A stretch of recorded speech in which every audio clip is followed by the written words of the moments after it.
বিসমিল্লাহির রহমানির রহিম। আসসালামু আলাইকুম। আজকে আমি বানাবো চিকেন শাসলি। এখন আপনারা দেখতে থাকুন কিভাবে চিকেন শাসলি বানাই। প্রথমে আমি দিয়ে দিচ্ছি 1 চা চামচ আদা অ্যান্ড রসুন বাটা, আদা রসুন বাটা 1 চা চামচ। তারপরে দিয়ে দিব 1 চামচ মরিচ গুঁড়া, ঝালটা আপনারা পছন্দ মতো নিয়েন। 1 চামচ দিলাম। জিরা গুঁড়াও 1 চা চামচ, জিরা গুঁড়াও 1 চা চামচ। এবং সয়া সস দিচ্ছি 1 চা চামচ। এবং লেবুর রস দিচ্ছি, এখানে একটা স্লাইস দিয়ে দিচ্ছি এখানে লেবুর রস। এবং লবণও দিচ্ছি 1 চা চামচ।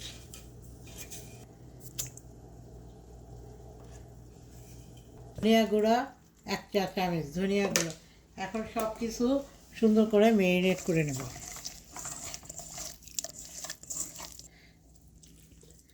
ম্যারিনেট করে এখন মাংস দিয়ে দিচ্ছি, চিকেন।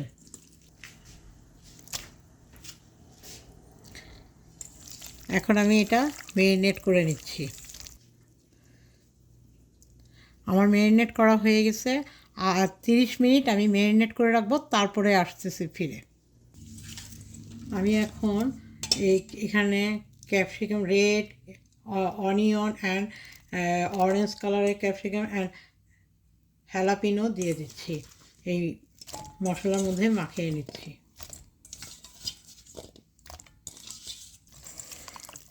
আলতোভাবে এই মশলার সাথে এগুলো মাখিয়ে নিলাম।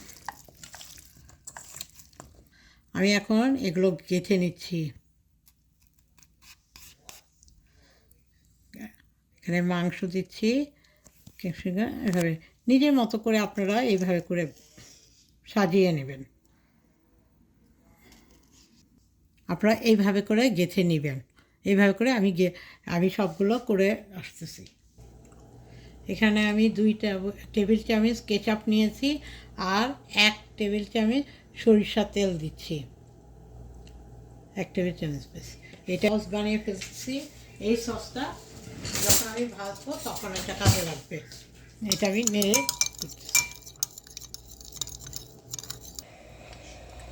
আমি এখানে একটু সরিষার তেল দিয়ে দিচ্ছি। এটা শ্যালো ফ্রাই হবে, সেই জন্য অল্প করেই তেল দিচ্ছি। দিয়ে আমি একটু নাড়িয়ে দিচ্ছি। এখন আমি দিয়ে দিচ্ছি বিসমিল্লাহ।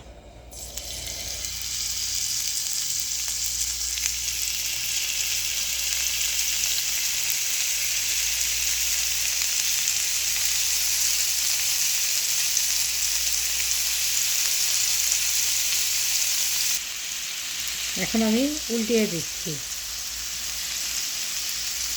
এভাবে করে উল্টিয়ে উল্টিয়ে ভাজতে হবে।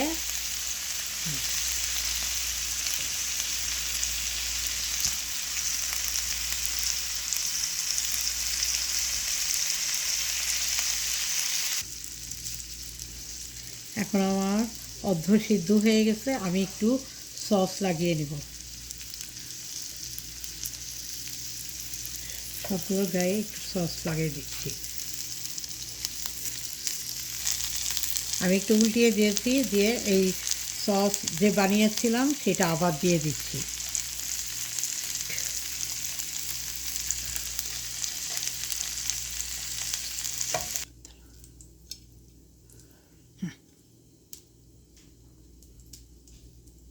আপনারা এইভাবে বানিয়ে দেখবেন, খেতে খুবই মজা।